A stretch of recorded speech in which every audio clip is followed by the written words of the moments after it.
ఉమ్మడి నెల్లూరు జిల్లా సూళ్లూరుపేట మండలం వైసీపీ నేత కుదిరి పంచాయతీ సర్పంచ్ బుంగా చెంగయ్య మృతి చెందారు.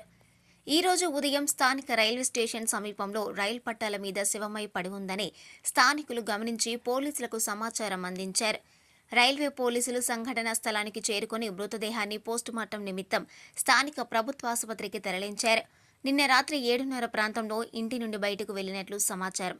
సౌమ్యుడిగా అందరితో కలుపుగోలుగా ఉంటూ అందరికీ సుపరిచితుడైన బుంగ చెంగయ్య కుదిరి పంచాయతీ సర్పంచ్గా ప్రస్తుతం ఉన్నారు. కుటుంబ సమస్యలా లేక వేరే కారణాలు ఏమైనా ఉన్నాయా అనే అనుమానాలకి దారితీస్తున్నాయి. చెంగయ్య మరణంతో తన సొంత గ్రామం తిప్పాకండ్రిగలో అదేవిధంగా కుదిరి పంచాయతీలో తీవ్ర విషాదం నెలకొంది.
మరిన్ని న్యూస్ అప్డేట్ కోసం A3 న్యూస్ ఛానల్ ని సబ్స్క్రైబ్ చేసి బెల్ ఐకాన్ ను ప్రెస్ చేయండి.